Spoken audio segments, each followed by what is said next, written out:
Hello दोस्तों, मैं अमित कुमार और आप देख रहे हैं योर केमिस्ट्री टीचर।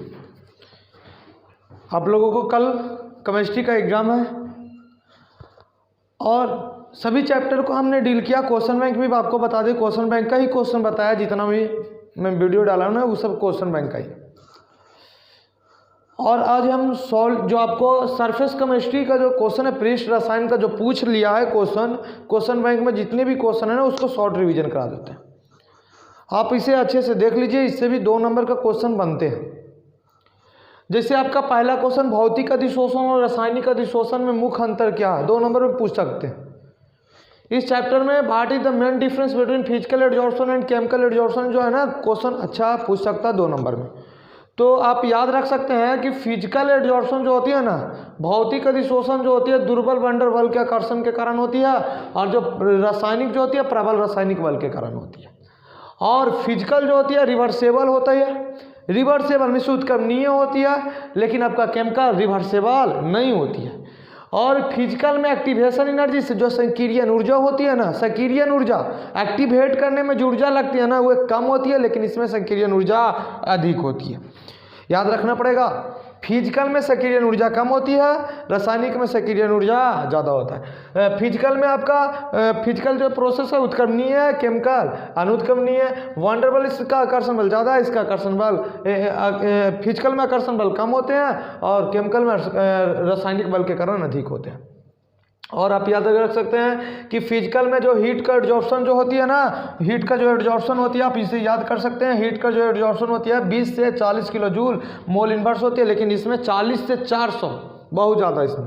और ये जो है विशिष्ट नहीं होते, ये अंतर विशिष्ट होते हैं। इस तरह से आप लिख सकते हैं। ये शॉर्ट रिवीजन है, ये वीडियो शॉर्ट रिवीजन के लिए आपको डाले हैं कि इस चैप्टर से जो भी क्वेश्चन है। चलिए, ब्राउनी गति एवं टिंडल प्रभाव क्या समझते हैं, ये भी क्वेश्चन आप तो देखिए। जो आपका ब्राउनी गति और टिंडल प्रभाव, तो ब्राउनी गति क्या, जब कोलाइडी विलयन के निरीक्षण अति सूक्ष्मदर्शी से किया जाता है तो हमको पता चलता है कि कोलाइडी कण जो होता है ना निरंतर टेढ़े मेढ़े गति में नजर आते हैं, गमन करती रहती है तो कोलाइडी कणों की अनियमित गति ब्राउनी गति कहलाती है। टेढ़ी मेढ़ी गति जिगजैग मोशन ब्राउनी गति कहलाती है। कोलाइडी कण का आकार बढ़ेगा तो ब्राउनी गति घटेगा, आकार बढ़ेगा ब्राउनी गति घटेगा। तो ये आपका एक फिगर बना देना, टेढ़ा मेढ़ा हो जाएगा ब्राउनी गति। चलिए, अब टिंडल इफेक्ट क्या, तो टिंडल इफेक्ट क्या होता है, जब हम कोलाइडी विलयन में आपका लाइट देता है ना तो वो क्या होती है, पारदर्शी हो जाती है। जब प्रकाश किरण किसी कोलाइडी घोल से होकर प्रवाहित की जाती है तो प्रकाश की विकिरण हो जाती है। तो वहाँ पर कोलाइडी कण जो होते हैं ना, कोलाइडी कण जो होते हैं के द्वारा प्रकाश की विकिरण प्रवृत्ति का टिंडल प्रभाव कहते हैं। मिस रास्ता एकदम क्लियर साफ, एकदम उसकी जो आपका लाइट जो है ना लाइट का मार्ग एकदम साफा साफा पता चलने लगता है। इस घटना को हम लोग टिंडल प्रभाव कहते हैं। आप इसी तरह से एक ही चीज़ को देख लीजिए, इस चैप्टर से ज़्यादा क्वेश्चन आने वाला नहीं है, 2-2 नंबर का क्वेश्चन उठेगा। अगला क्वेश्चन हम लोग देखते हैं, इसमें क्या पूछता है कि देखिए सॉल्व क्या है, एरोसॉल क्या है, जेल क्या है, पायस क्या, पायस को इमल्सन कहते हैं। बच्चे प्यारे बच्चे याद रखिएगा, पायस ही इमल्सन है। तो देखिए सॉल्व क्या है, उपाक कोलाइडल सिस्टम जिसमें प्रक्षेपित प्रावस्था ठोस तथा परिक्षेपण माध्यम द्रव होता है उसे सॉल्व कहते हैं। आपको क्लास में पूरी अच्छी तरीके से पढ़ाएं, केवल रिवीजन करा देते हैं। उपाक कोलाइडल सिस्टम जिसमें परिक्षेपित प्रावस्था ठोस तथा परिक्षेपण माध्यम द्रव होता है सॉल्व कहलाता है। और इसी तरह से आप याद कर सकते हैं यहाँ पर अब एरोसोल किसे कहेंगे, एरोसोल किसको बोलेंगे, तो आप याद रख सकते हैं एरोसोल भी, एरोसोल आप याद रख सकते हैं। एरोसोल क्या होगा, जो कि वह कोलाइडल सिस्टम जिसमें प्रक्षेपित प्रावस्था ठोस तथा परिक्षेपण माध्यम गैस होती है, ठोस और गैस होती है, उसे हम एरोसोल कहते हैं। आप यहाँ याद कर सकते हैं जेल किसे कहेंगे, तो प्रक्षेपित प्रावस्था द्रव और परिक्षेपण माध्यम ठोस, परिक्षेपित प्रावस्था द्रव और परिक्षेपण माध्यम ठोस होता है, जेल कहते हैं। इस तरह से आप याद कर सकते हैं। इमल्सन जिसको पायस कहते हैं, इमल्सन क्या, तो वह कोलाइडल सिस्टम जिसमें प्रक्षेपित प्रावस्था तथा परिक्षेपण माध्यम दोनों का दोनों द्रव होता है, पायस कहलाता है। पायस भी 2 प्रकार का आपको पढ़ाया गया होगा, सभी चीज पढ़ाए हैं। तो चलिए अगले क्वेश्चन क्या, लायोफोबिक कोलाइड और लायोफोबिक कोलाइड, लायोफिलिक और लायोफोबिक कहने का मतलब द्रव विरोधी और द्रव स्नेही, द्रव के साथ स्नेह करने वाला है, द्रव के साथ विरोध करने वाले में अंतर पूछेगा। आप क्या समझते हैं, इस चैप्टर के बहुत इंपॉर्टेंट है। तो लायोफिलिक, फिलिक मीन्स होता है प्यार करना, ठीक है, फोबिक मीन्स घृणा करना। तो वैसा कोलाइड जिनके डिस्पर्सन मीडियम मीन्स आपका परिक्षेपित माध्यम जो हो, परिक्षेपित अवस्था परिक्षेपण माध्यम में आराम से घुल जाए, मिल जाए, स्नेह करे, वैसा कोलाइड जिसके डिस्पर्शन मीडियम डिस्पर्शन फेज में अधिक स्नेह होता है, लायोफिलिक कहलाता है। और ये रिवर्सेबल होता है और ये टिंडल इफेक्ट नहीं दिखाता। इस तरह से आप इसको समझ सकते हैं। लेकिन इसी को उल्टा कर लीजिए, लायोफिबिक। लायोफिबिक क्या होगा? तो लायोफिबिक इसका उल्टा नहीं, अच्छा से नहीं, आप विशेष नहीं आकर्षण होता, लेकिन लायोफिलिक में ज़्यादा होती है। वैसा कोलॉइड जिनके डिस्पर्शन मीडियम तथा डिस्पर्शन फेज के बीच कोई विशेष आकर्षण नहीं होता, लायोफिबिक कहलाते हैं। इसमें टिंडल इफेक्ट नज़र आते हैं, ये भी याद रख सकते हैं, इसमें टिंडल इफेक्ट नज़र आते हैं। और अब इसमें टिंडल इफेक्ट नज़र आते हैं, लेकिन लायोफिलिक में टिंडल इफेक्ट नज़र नहीं आता। इस तरह से आप लिख सकते हैं, एग्जाम में आएगा। तो अब ये क्वेश्चन ये भी पूछ चुका है, अवशोषण और अधिशोषण में अंतर क्या है?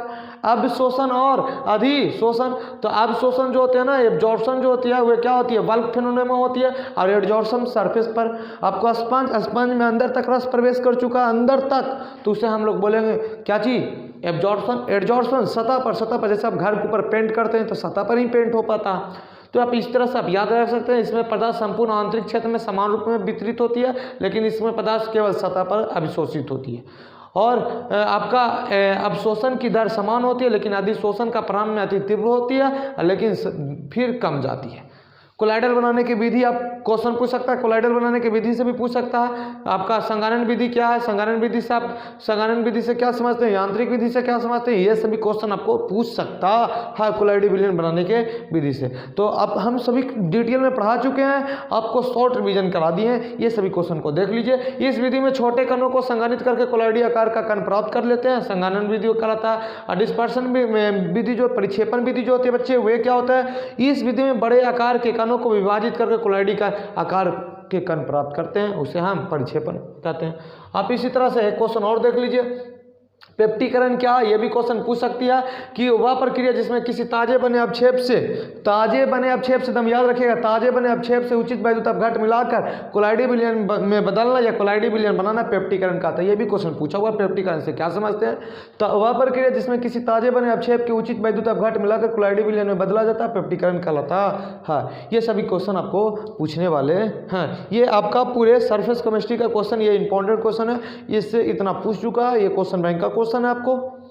देखिए बच्चे, आप मेहनत कीजिए, अब आपके पास समय भी नहीं, कल आप थोड़ा जितना देख सकते हैं रिवीजन कर लीजिए। रिवीजन, कल आपका एग्जाम है, रिवीजन कीजिएगा तब तो होगा बच्चे। रिवीजन कर लेते हैं तो अच्छा रहता है। ये हम सभी चीज़ का रिवीजन करा चुके हैं आपको, लगभग आप इतना देख लीजिएगा। ऑब्जेक्टिव देखिए, हाँ ऑब्जेक्टिव पक्का देख के जाइएगा बच्चे, ऑब्जेक्टिव आपको जरूरी है। देखिए बच्चे, कुछ लोग जो है ना, कुछ बच्चे जो हैं, अब उनको एग्ज़ाम अभी 2 दिन दिए हैं, 1 दिन दिए हैं, 2 दिन दिए हैं, और देख लीजिए कमेंट क्या कर रहे हैं। अब उनको भी क्या समझाना पड़े।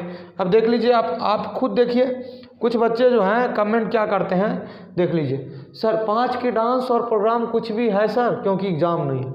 अरे भाई, आपके पास 5 के एग्ज़ाम नहीं है तो 6 के तो है, 6 के तो संडे, 7 का एग्ज़ाम है, 8 का एग्ज़ाम, उसकी तैयारी कीजिए, उसकी प्रिपरेशन कीजिए। अब 5 के डांस या प्रोग्राम क्या, हम उनको रिप्लाई भी दिए बच्चे, अरे मेरे भाई पहले एग्ज़ाम दीजिए, उसके बाद नेक्स्ट ईयर के पूजा में एंजॉय कीजिएगा। ये सरस्वती पूजा के लिए ये लोग बच्चे मेरे जो हैं वे 5 के डांस के लिए सोच रहे हैं। हमको लग रहा है कि आप लोग बच्चे पूरा अभी एग्ज़ाम पर फोकस कीजिए ना यार, एग्ज़ाम फोकस कीजिए। अगले साल 5 को हम लोग देखेंगे फिर से, अगर अगले बार जो सरस्वती पूजा हो उसमें एंजॉय करेंगे। आप लोग एग्ज़ाम पर ध्यान दीजिए। अभी आप 5 के लगता है बहुत ज़्यादा गाना सुन रहे हैं, ये चलते 5 के डांस या प्रोग्राम कहते हैं आप। चलिए कोई बात नहीं बच्चे, फिर मिलते हैं, लेकिन आप थोड़ा मेहनत कीजिए। फिर मिलते हैं हम अगले वीडियो में, जब तक के लिए जय हिंद जय भारत।